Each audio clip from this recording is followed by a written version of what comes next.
আসসালামু আলাইকুম। গলে ১ম টেস্টে শ্রীলঙ্কার বিপক্ষে মাঠে নামতে যাচ্ছে বাংলাদেশ। এই টেস্টের মাধ্যমে কিন্তু বাংলাদেশ টেস্ট চ্যাম্পিয়নদের সার্কিটে প্রবেশ করতেছে। ইনফেক্ট টেস্ট চ্যাম্পিয়নশিপের ফাইনাল কিন্তু মাত্র ২ দিন আগেই অনুষ্ঠিত হয়েছে। যেখানে কিন্তু অস্ট্রেলিয়াকে হারিয়ে সাউথ আফ্রিকা ১ম বারের মতো শিরোপা জয়লাভ করেছে। এরপরেই কিন্তু টেস্ট চ্যাম্পিয়নশিপের সার্কিটের ১ম ম্যাচে মুখোমুখি হচ্ছে বাংলাদেশ এবং শ্রীলঙ্কা। তো ২ দলই চাইবে কিন্তু টেস্ট চ্যাম্পিয়নশিপের ১ম ম্যাচটা জয় দিয়ে ইয়া শুরু করার জন্য। বাংলাদেশের জন্য বিশেষ করে এটা একটা অ্যাসিড টেস্ট। কারণ আপনারা সকলেই জানেন কিছুদিন আগেই কিন্তু জিম্বাবুয়ের সাথে বাংলাদেশ একে সিরিজ ড্র করে টেস্ট ম্যাচ। কিন্তু সবচাইতে বড় কথা হচ্ছে সিলেটে কিন্তু ১ম ম্যাচে বাংলাদেশ ডিজাস্টার ভাবে হেরে যায় এবং যথেষ্ট খারাপ ব্যাটিং করে বাংলাদেশ এবং তাদের বডি ল্যাঙ্গুয়েজ খুবই খারাপ ছিল। সেটা কাটিয়ে শ্রীলঙ্কার বিপক্ষে কেমন করে এটাই কিন্তু আমরা দেখার অপেক্ষায় রয়েছি। যদিও গত টেস্ট টেস্ট চ্যাম্পিয়ন সার্কিটে বাংলাদেশ কিন্তু রেজাল্ট খুব একটা খারাপ ছিল না। পাকিস্তানের বিপক্ষে কিন্তু আমরা পাকিস্তানের মাঠে গিয়ে ১ম বারের মতো টেস্ট ম্যাচ জিতি এবং শুধু টেস্ট ম্যাচ না, ওটা কিন্তু টেস্ট আমরা হোয়াইট ওয়াশও করেছিলাম। ওই অনুপ্রেরণা কাজে লাগিয়ে শ্রীলঙ্কার বিপক্ষে ভালো কিছু করলেও করতে পারে বাংলাদেশ।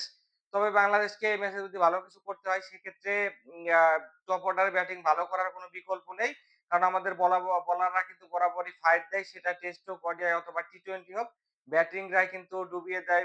বরাবরই দেখা যায় যে টপ অর্ডার একদম দুমড়ে বসে যায়। ১ম দিনেই কিন্তু আমরা টেস্ট ক্রিকেটে অনেকটা পিছিয়ে পড়ি। এজন্য গল স্টেডিয়াম কিন্তু ব্যাটিং সহায়ক একটা উইকেট এবং এখানে পেসারদের থেকে কিন্তু স্পিনাররাই বেশি সুবিধা পান। বিশেষ করে ডে 4 এবং ডে 5 এ। এজন্য ব্যাটারদের আমাদের ভালো করার কোনো বিকল্প নেই। যদি একাদশে আসি, বাংলাদেশ একাদশে কিন্তু সাজাতে হলে কিছুটা বেগ পেতে হবে এখানে টিম ম্যানেজমেন্টকে। লিটন দাস অথবা মুশফিকুর রহিমকে রাখতে হলে কিন্তু ওপেনারদের একজনকে এখানে মিনিমাইজ করতে হবে। সেক্ষেত্রে এনামুল হক বিজয় অথবা সাদমান ইসলামের পরিবর্তে কিন্তু ক্যাপ্টেন নাজমুল হোসেন শান্তকে দিয়ে ওপেনিং করা হতে পারে আমার কাছে বলে মনে হয়। কারণ সাদমান এবং এনামুল হক বিজয় কিন্তু জিম্বাবুয়ের বিপক্ষে 2nd টেস্টে ১৭ রানের জুটি করে। অনেকদিন পর টেস্টে কিন্তু আমরা একটা ১৭ রানের জুটি করেছি। তারপরেও হয়তোবা একজনকে ড্রপ করা হতে পারে। তা না হলে কিন্তু লিটন এবং মুশফিকের যে কাউকে বসে থাকতে হবে।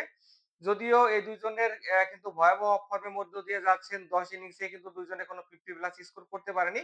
তারপরেও টেস্টে কিন্তু আমাদের অন্যতম সেরা ২ ব্যাটসম্যান মুশফিকর কিন্তু এখানে ৯৪ টি টেস্ট ম্যাচ খেলে ফেলেছেন এবং আ আ হচ্ছে এখানে অভিজ্ঞতায় টইটুম্বুর একজন ব্যাটসম্যান। লিটন দাসও কিন্তু ২০২৩ সালে আমাদের টেস্টে সেরা পারফর্মার ছিলেন। ওয়ার্ল্ডের ২-৩ এর মধ্যে কিন্তু সেরা রান সংগ্রাহক ছিলেন।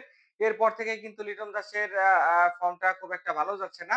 তারপরও আমার কাছে মনে হয় এখানে হচ্ছে অভিজ্ঞতা বিবেচনায় ২ জনই ১ম টেস্টে টিকে যাবেন।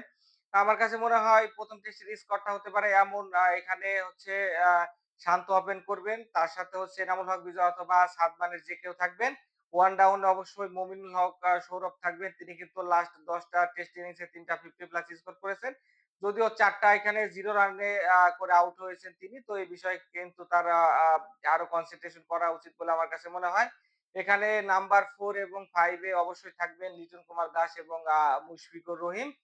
আ এরপরে নাম্বার 6 এ জাকের আলী অনেক কিন্তু আমাদের প্রুভেন একজন প্লেয়ার, সেটা ৩ ফরমেটেই।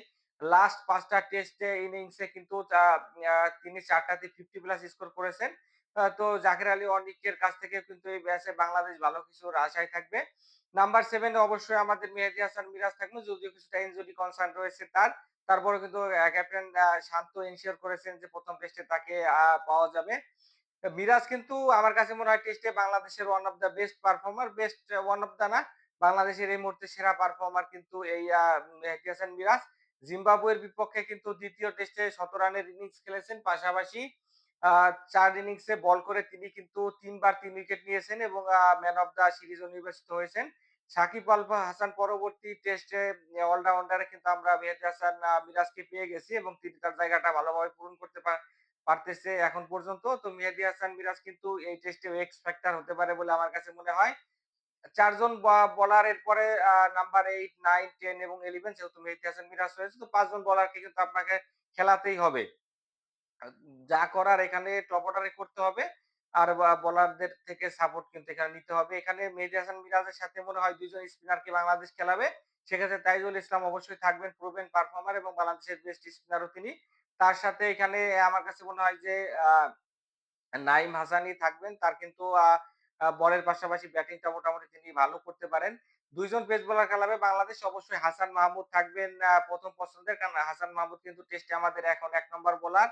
পাকিস্তানের বিপক্ষে ৫ উইকেট নেওয়ার পরেও কিন্তু এখানে ইন্ডিয়ার বিপক্ষে ৫ উইকেট রয়েছে তার এবং যথেষ্ট অ্যাকুরেট বোলিং করে থাকেন এবং লম্বা স্পেলে কিন্তু তিনি বোলিং করতে পছন্দ করেন। হাসান মাহমুদের সঙ্গ হবেন এখানে কে সেটাই কিন্তু দেখার বিষয়।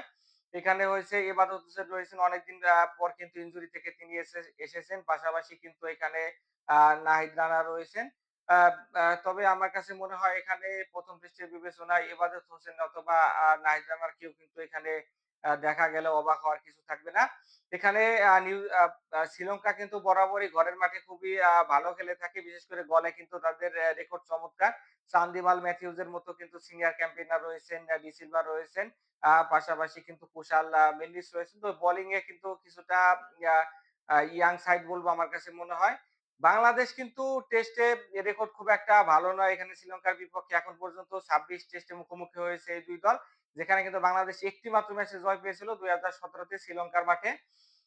এর পাশাপাশি কিন্তু ২০ টা ম্যাচে হেরেছে বাংলাদেশ আর ৫ টা আ আ ড্র হয়েছে। তো বাংলাদেশ কিন্তু এই পরিসংখ্যান কিন্তু চেঞ্জ করতে চাইবেন। আশা করব বাংলাদেশ টস জিতুক অথবা হারুক, ব্যাটিং অথবা বোলিং করুক, ভালো শুরু করবে ১ম দিনটা। ১ম দিনটা কিন্তু ভালো করার কোনো বিকল্প নেই।